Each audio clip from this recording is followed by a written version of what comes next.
Hi guys, James at RampantLionReviews again for you today with another beer review. For this one we are going to head over to Finland once again, and we're going to continue on with this Finnish mini-series of reviews that you're going to see over the next couple of weeks and months or whatever, just however long it takes. So a big shout out to Riku once again for making this mini-series possible, the lovely guy who organised my Finnish beer box for me. You will be seeing Finnish reviews on the channel regularly because we're going to try and do one of these, at least once every 6 months or whatever, so you will see Finnish reviews regularly on the channel, and I look forward to seeing what else Finland has in store for us, because I know for a long time there wasn't a lot of growth in the craft beer industry, but in the last few years it really has started to boom there. So exciting times. They've got a big home brewing culture, so there will be a lot more breweries popping up in the future. But for this review then, the last one we were in Oulu, which is kind of in the north, but this time we are going to head south and go to a little place called Naantali next to Turku in the southwest corner of Finland. And for this review we are trying my first beer from Mallassepät, if I'm pronouncing that correctly. I don't know if you have to say Mallassepät Panimo, but it says on the side of the bottle here Mallassepät Oi for this one. But this particular beer is called the Naantalin Eeppinen IPA. This is the double dry hopped version of this beer. They do have a normal version, but the name translates into English as the Naantali Epic IPA from what I understand. But this one comes in at 7% ABV, and this is a brewery that Riku really recommended. I told him in the box that I wanted some, that I wanted a couple of West Coast IPAs and a couple of New England ones, and this was a brewery that he recommended for the New England hazy type IPAs. So Riku seems to know his stuff, and I'm quite confident that this one will be a really quite nice beer actually. So I hope that you guys enjoy my take on this one, and it's always nice to introduce you guys to new breweries here on the channel as well, and I'm sure this won't be the last time that you see Mallassepät here on the channel as well, and I do apologise in advance for any bad Finnish pronunciations that might come in this video. But yeah, very, very difficult language, one of the most difficult in Europe. I think probably Estonian, Hungarian, Polish and Finnish are the most difficult of the European languages. Just crazy number of cases of grammar and things like that. But yeah, Finns are awesome. I've had a great experience with Finns before, and I do hope that I can get up there and visit at some point fairly soon. We'll need to see how that goes. But yeah, let's see how we get on with this beer then. Very curious to see how this one turns out. This is only the second New England IPA that I'll be having from Finland after the Arctic New England IPA that I had from Tornionpanimo a good while ago actually. So yeah, let's see how we get on. As always with my reviews then, I'll tell you a little bit about the brewery before we taste the beer. If you want to get straight to the tasting, just fast forward. All the usual links are in the description below. That's the brewery website, the link to my other reviews that hopefully I can do in the future from Mallassepät. This is the very first time I'm encountering one of their beers, as I mentioned. There's all the usual social media down there as well. If you want to see more reviews, do please consider subscribing to the channel. The whole channel of course has a geography based tagging system, so you can go into the homepage and search for beer based on country, city, state, county, prefecture, whatever it is you're interested in. Do check out the playlists of beers from different countries. There is one there for all of the Finnish beers that I've reviewed for you. That's going to be added to regularly from now on, so keep an eye on that. And as always, please do get in touch and let me know some of the other beers and breweries that you guys would like to see me review. It's always great to hear from you guys that are watching the videos, and the support that you show the channel is hugely appreciated. So anyway, to tell you a little bit about Mallassepät then, on to my brewery notes. So as I've mentioned to you already, Mallassepät are based in Naantali near Turku in the southwest corner of Finland, and this company was founded back in 2017. So the two men behind the company are Jaakko Hartama and Kim Ketonen. Kim is the CEO of the company, and he comes from a background in the IT industry, and Jaakko on the other hand is the brewmaster, and he worked as an electrician before getting into brewing. But the two had homebrewed for a number of years. Jaakko started sometime around 2010, so he had considerable experience in homebrewing when they got the company up and running, but when they started the brewery they were working their full-time job still and just doing the brewery part-time. Much of the original brewery equipment that they had was apparently made by Jaakko, and he said that his electrician background really came in very, very handy when they were getting this up and running. And apparently in the early days they were very kind of prolific on social media, showing people how they were actually building up this brewery. But the brewery released their first beers back in 2018, and they also opened up a shop at the brewery that year where they were selling them. So the premises can be found in the Muriko industrial area, and they produce around 65,000 litres of beer per year at the moment. So yeah, I'm not sure how that works, but Riku was telling me that there are things, they get different tax rates and things depending on how much alcohol they have. There's laws in Finland now where the amount of volume that you produce, you get taxed. You get tax rebates and stuff like that to actually encourage the artisanal producers and things like that. So pretty cool over there. That's recent laws, of course. The Finnish market used to be very, very difficult for very small breweries, actually. But as of April 2020, these guys have produced around 35 different kinds of beer, according to Untappd, and the name of this brewery translates into English as Malt Blacksmiths. So yeah, that's all I was able to really find out about Mallassepät just now. That information came from Riku. He told me some of the stuff, and I also found a beer newspaper when I was searching through stuff. I put the names of the owner and things in the brewery, and it just came up. There is a newspaper called Olut Posti, which I'll need to keep an eye on. That seems to be the equivalent, the Finnish equivalent of beernews.se. So I need to keep an eye on that and see if I can get information on some of the other breweries through that as well. That may well be the holy grail of Finnish craft beer information. We'll need to see. If you're watching from Finland, of course, do let me know what are some good sources of information on the breweries and stuff. That would be very helpful for the upcoming videos, because Google Translate does not work for Finnish. Finnish is that crazy that it breaks Google.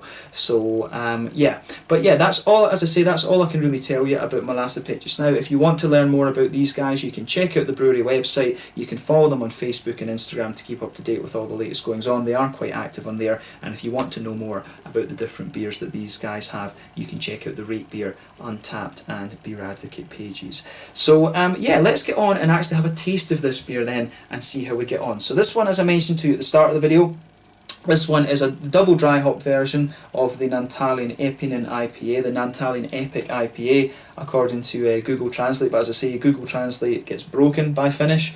But this one comes in at 7% ABV, and there you can see there is the Mallassepät symbol on this one there, which is pretty cool. You know, I always find it interesting to look at Finnish. You know, it just seems that, you know, they just decide, oh, we'll throw a few kind of vowels together and then put in a random consonant. It seems very much like that. You know, a lot of the words in Finnish are very, very long, but it's actually a very, very nice language to listen to. It's just insanely difficult to learn unless you're brought up with it, from what I gather. Plain black bottle cap on this one, and the hops in this beer are Eldorado, Mosaic, Citra and Galaxy. So Galaxy, we know, is a big kind of passion fruity tropical beast, little bits of pineapple and things like that, the Australian hop. Citra is your classic kind of mango, again, tropical sort of fruit complexities, the classic American thing. Mosaic, lovely tangerine orangey notes, and Eldorado is a kind of lighter tropical note, passion fruit and stone fruits and things like that you'll normally get from Eldorado. So I'm really curious to see how this one turns out actually. But this is another 330ml bottle, and yeah, I'm not sure how much we paid for this, maybe about €4 or something like that. I don't think this one was overly expensive, but you know, the thing is, beer in Finland is a bit more expensive, and I think the whole box, I sent Riku like 120, maybe €125 for that box of 20 beers. He put in a few of them himself, of course, but that paid for the beers and for the postage. So I think I bought like 16, 17 beers, and Riku threw in a few others from his own kind of personal collection for this as well, which was obviously hugely appreciated. But yeah, huge thank you to Riku once again for making these Finnish beer reviews possible, and a big shout out as well to Jaakko Matikainen, who runs the Jasken Kaljut blog in Finland, and also Harri Metsayuki, who runs Reithaus blogging. I met those guys in the Czech Republic, very, very nice guys actually. So definitely make sure that you check out their blogs if you get the chance. But the Finns, I've had very good experiences with the Finns in the past. As I say, I really want to get out there and try some of the Finnish beers and just explore a little bit. It'd be very nice to go out to Finland and just have a little bit of an explore. But yeah, this one, I think, yeah, there's still a little bit of sediment in the bottom there, but this one looks like it's going to be an absolute beast. I remember I tried recently from up in Halmstad, Vapnu Gårdsbryggeri. This, I don't know, just the look of this beer and the way it comes out of the bottle, it really reminds me, this beer really reminds me of the Alna that I had from these guys. It's almost the same colour, and the head, as I say, pretty sure the head on that beer just disappeared as well. But like I say, this is one that Riku really recommended in terms of New England IPA producers in Finland. So yeah, as you can see, this beer is a big kind of soupy monster, if you like. You know, that's pretty much as hazy as you can get. This one, as I say, it's only 7% ABV. The dry hopping will of course make it a little bit more sort of murky, I would guess. But also, the higher you go up in the alcohol content with these beers, the murkier and murkier they're going to get. More wheat, more oats, and just kind of more everything. But this looks very, very nice. This one I would say is a kind of murky, sort of yellowy colour. It's got a little bit of orange to it, but mainly a kind of murky, sort of pineapple-y juice type colour, this one. It's not the brightest of New England IPAs you're going to come across. It's not the darkest or more orange, of course, or most orange I should say, but it does look pretty damn nice. The head, as you could see, there was about a quarter finger of a frothy kind of cream coloured head there, but that's faded away just to be a very thin foamy layer. And if I put my fingers behind the glass, you can see this one is pretty damn hazy. There's no two doubts about that in my mind. So yeah, let's have a closer look at the aroma of this one then and just see how we get on. I think this beer will be very, very interesting. Oh yeah, that's pretty damn good actually. Straight away with this one, you can smell the nice kind of oaty creaminess to the beer.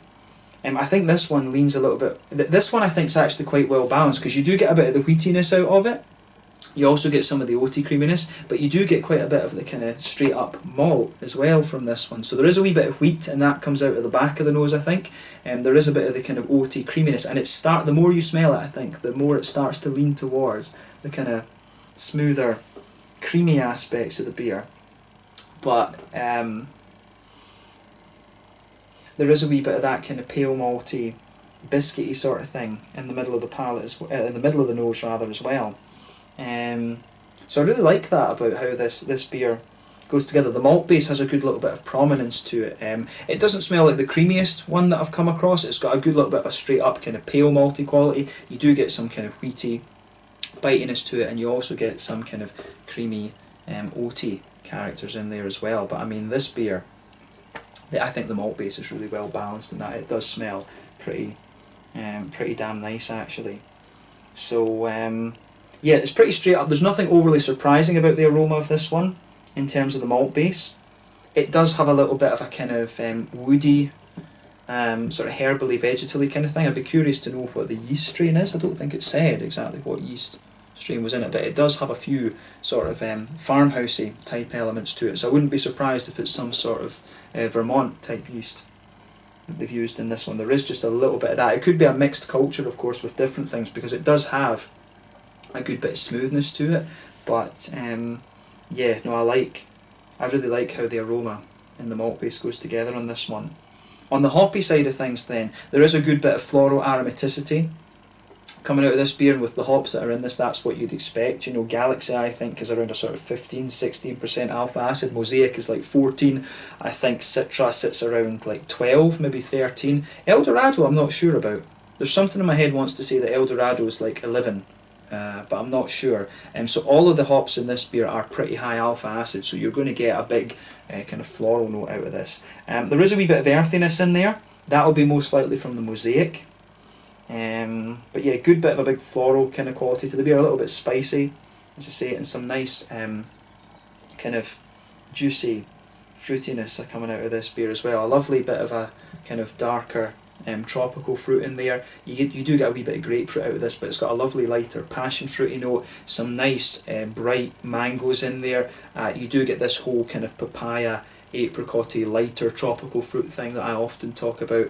I think this beer, in terms of its fruitiness, it really does lean towards the kind of tropical side of things. You get a little bit of the tangerine oranges from the Mosaic, but it's really the Citra, the Galaxy, and the Eldorado that are all kind of pushing together. They're definitely pushing the Mosaic into the background a little bit. It'll be interesting to see if the more oily, orangey character that you get from Mosaic does push its way out a little bit more the further you go into the aftertaste. I think in terms of the aroma as well, you can definitely pick out a bit of pineapple in this one, and that's usually one of the subtleties that you'll get from Galaxy. I think Eldorado can give you some of that as well, but for me, there is a good little bit of pineapple coming out of this one, particularly at the front of the nose. It just has that light pineapple-y note to it.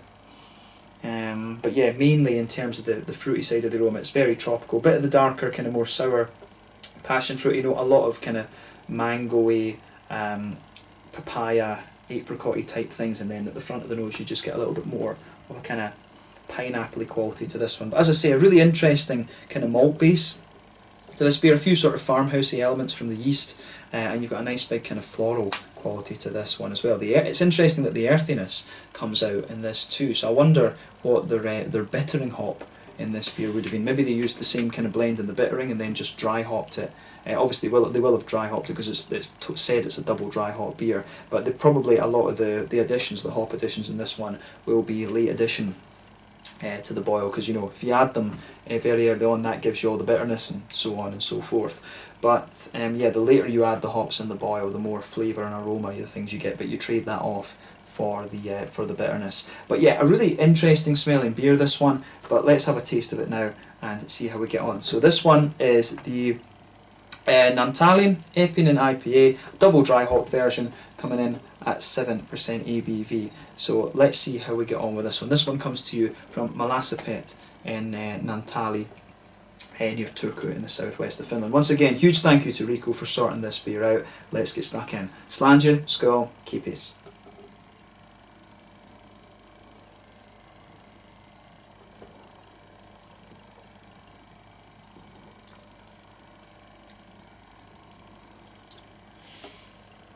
That's pretty nice, I have to say.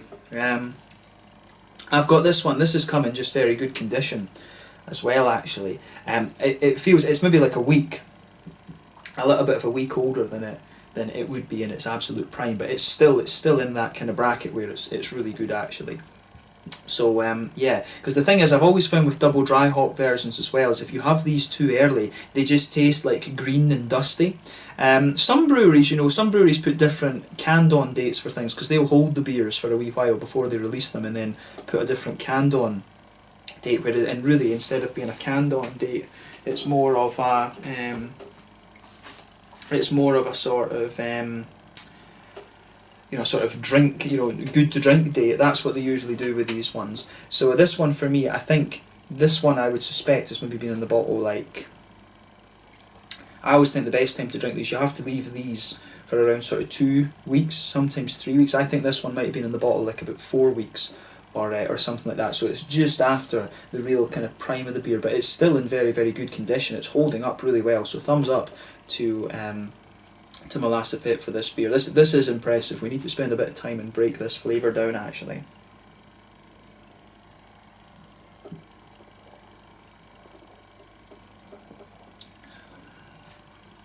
But yeah, I can see why. I can see immediately why Riku suggested that I try this brewery in terms of the New Englands. This is really good, and I mean, if we compare this to the better known, obviously, you know, I think it's fair to say at the moment, as of April 2020, Finnish beer is still a kind of unknown entity pretty much across Europe. So let's do a comparison to the Danish and Swedish beers, which are you know, more well known. This beer really reminds me of some of the kind of early stuff that you would find from Stigbergets and you know, like the likes of the original Gamma and Dry and Bitter brewing beers. I mean, these guys, keep an eye on these guys, because if this is some of they're only 2 years old roughly, this brewery, and if this is what they're producing after 2 years, you know, if they meet the right people and so on, they probably will be on the upward trajectory. This is a solid New England IPA, so thumbs up to the guys at Naantalin, or Mallassepät, I keep saying.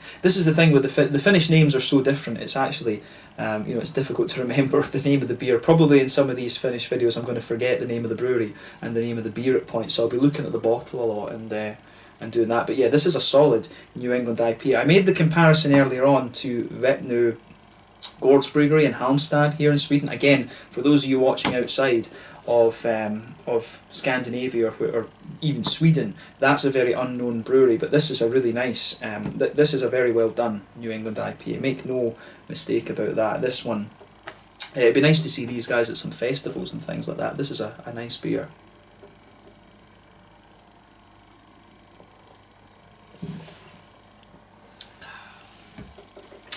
So yeah, the other impression I have of this one, Elon, is it feels very, very clean.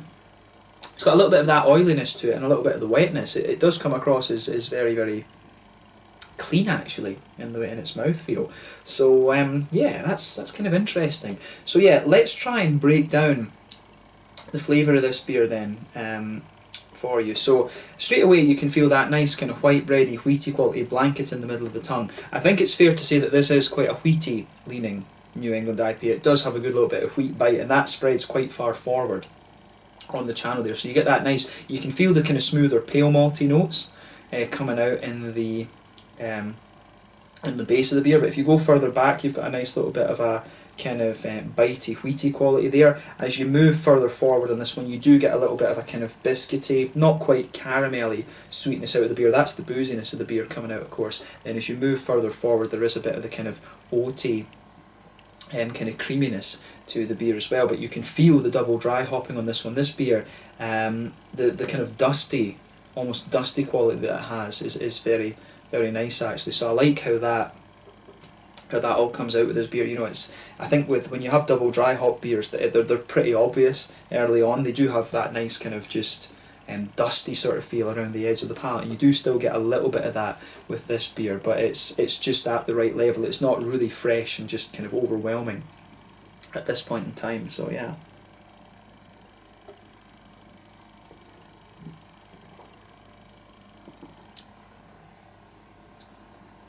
So yeah, I really like how this one goes together. The malt base here is really nice. I mean, it's definitely, as I say, more of a wheaty leaning IPA for me. And as you progress further into the aftertaste, you can feel the sweeter side of the malt base, the biscuity notes just pushing their way up. And as you get towards the back of the palate, you'll get a little bit more of the wheaty bitiness out of this one. The creaminess, I think, takes a bit of a back seat. The kind of oaty notes for me take a little bit more of a back seat compared to the others. They are there, don't get me wrong. So as I've been saying more recently, I find the tongue is divided into three areas. At the back, you get the more kind of bitey, wheaty notes. In the middle, you're getting a bit of the wheat spreading in, but you're also getting some of the sweeter biscuity notes, a bit of the smooth kind of pale malt underneath. And then as you reach that kind of border with the front third, the fruity part of your palate, you can feel some of the oaty creaminess just mixing with that. But on the hoppy side of things then, back corners of the palate, there is definitely a bit of earthiness there. I think that's the mosaic giving you that. But as you come further forward, it really it starts to get more floral, and it's not overly spicy, but it does have a good little bit of a kind of spicy quality to it in my mind. And as you move in from the sides of the palate, you'll get some nice kind of you really will get some nice sort of dusty, dry hopped type qualities out of this beer, which is very nice.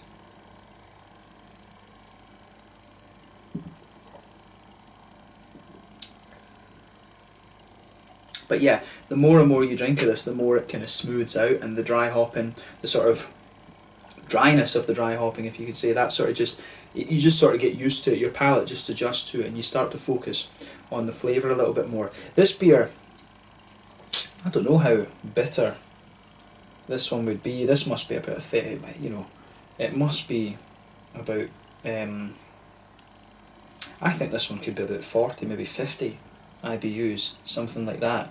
I was thinking Riku actually sent me a message and said that there was a version of this beer that was 20, and there is a version that's like 65 or 70, something like that. But you know, if I was blind, going at this one blind, I would think this is maybe about a 40 or 50 IBU beer.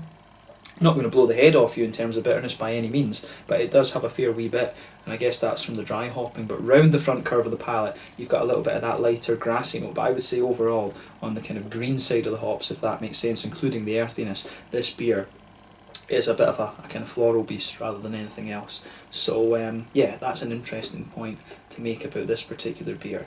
In terms of the fruity side of the beer then, as I always say, the fruity esters in a beer, they come out in that little oily bubble behind the kind of front curve of the palate. And there is quite a wee bit going on in this one actually. When you've got 4 different hops in it, that quite a few of them have different complexities, you are going to get that right away.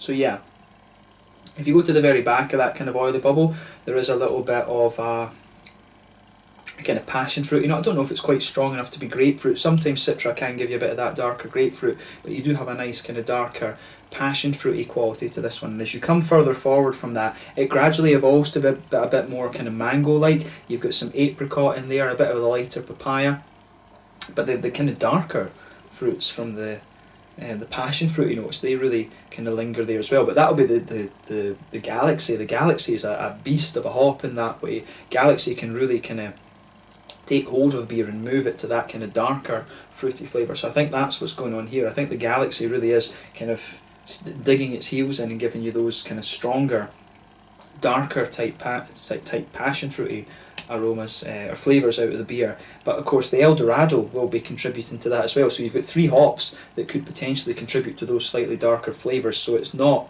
overly surprising that that has a bit of prominence, because Eldorado is passion fruit and, you know, lots of different tropical fruits. Citra can give you a bit of grapefruit and passion fruit as well as the lighter notes, and then of course you've got Galaxy, which is a big kind of beast of a thing. So yeah, you've definitely got a bit of that darker fruit in there. As you move further forward, you can feel it gradually evolve. There's a little bit of a mango-y note to this one, which is the kind of trademark of Citra, of course. But yeah, you've got a wee bit of a... I think it's actually a bit more straight up. I mean, you can detect little teeny bits of... You can detect little tiny bits of, you know, like papayas and apricots and stuff like that, particularly as you go further and further into the aftertaste. But I think this one's pretty much straight up passion fruit and then mango at the back of the palate. Then as you come further forward, you do get wee bits of tangerine orange from the mosaic, but it's almost kind of suppressed a bit by the amount of tropical fruit flavour that's in there. You really can feel, it's almost just as you reach the kind of very front tip of your tongue, you will get some of those tangerine orangey notes in there. But yeah, this one, it really is quite kind of tropically. There is a wee bit, the further you go into the aftertaste as well, you will start to get a little bit of a kind of pineapple-y note there. I can't remember if Eldorado, I think Eldorado does give you a bit of pineapple. I know that Galaxy certainly does in my experience. So yeah, there is, at the front of the tongue, you do get you can feel the tangerine oranges just underneath, and then the pineapple-y notes sitting on top of it. But overall, I'd say the fruit leans towards that darker, slightly more sour, passion fruity type note. And as I say, Eldorado, Citra, and most importantly Galaxy are all contributing to that. So that's not really surprising about this beer. So to compare this to other ones, I would say this is a kind of darker tropical fruit one, a good bit more bitey and wheaty, and it's got a nice level of bitterness to it as well. So if you want a more bitter, darker and wheaty leaning New England IPA, this is one that is going to kind of tick the boxes for you. To be honest, when it comes to the style, I don't have a preference really, whether I like them a bit more creamy or whether I like them a bit more wheaty and bitey. I like the style generally, so you get in the mood, sometimes you do want a big kind of juice bomb, crease bomb, but you do, at the same time, you do want beers that have a little bit more of a wheaty bite and bitterness to them at some point as well. So yeah, I like this one. This gets a thumbs up from me. So the double dry hop version of the Naantalin Eeppinen IPA, the Naantalin Epic IPA, if I've translated that correctly. But yeah, 7% beer, this one. It is pretty nice. In terms of the mouthfeel then, that's the last thing we've got to talk about here. You know, I think it's quite a mid-bodied beer. The carbonation is pretty smooth on this one. As I say, you do have an element of wetness to this beer, but it's also kind of smooth at the same time. As I was saying earlier, there's a good little bit of bitterness to this. I wouldn't be surprised if this is, you know, 40 or 50 IBUs. It is a little bit more than your standard sort of 25 or 30 that you get for a New England beer. Tends to be the case with dry hop beers though. But yeah, some nice kind of fruity juiciness there in the beginning, but it does lean a little bit towards that darker side of things. And yeah, a nice kind of little bit of wheaty bitiness, bit of smoothness in the middle, wee touch of biscuity sweetness as well, and some kind of just a little hint of oaty creaminess as well. So quite a wheaty, bitey, big and floral, and also kind of darker tropical fruit leaning New England IPA. I think that's where this one really stands on the spectrum. But in terms of the quality of this beer, I think this is really quite nice. So perhaps, as I say, if these guys meet the right people and kind of grow in the right way, then I think they could be on to something. But from what Riku tells me, a lot of the Finnish breweries don't really want to grow, because then you've got all the tax implications and stuff like this that they're going to run into because of that bandied tax system that they have for microbreweries in Finland. But you know, in terms of capability, these guys really are at it. For those of you watching in Sweden, if you've tried the Vepno Gårdsbryggeri, the Alna and things like that, then this is a beer that I think you will quite enjoy. Actually, they've done a great job of this. So thumbs up to Mallassepät for this beer. I'd love to try some more things from these guys. Maybe that's something for a future Riku box. Actually, we'll see what we can get together. But yeah, this was an awesome beer to review. My first kind of proper craft, I guess you could say, New England IPA from Finland, and it certainly didn't disappoint. So I've got high hopes for the other beers that come out of this. You will see a Cool Head and a Maku IPA reviewed very soon, and then the other beers, the bigger beers, will come a little bit later on. But yeah, let's leave it at that for this one. This one was the double dry hop version of the Naantalin, how do we say, the Naantalin Eeppinen IPA from Mallassepät in Naantali, near Turku in the southwest of Finland. Thank you again to Riku for making this review possible, and I hope that you guys have enjoyed my take on it. Make sure you check out this beer, make sure you check out my other Finnish reviews, and I will catch you guys very, very soon. Until the next time, slanja just now, and I'll catch you guys later. Slanja, skål, kipis and kitos. Cheers.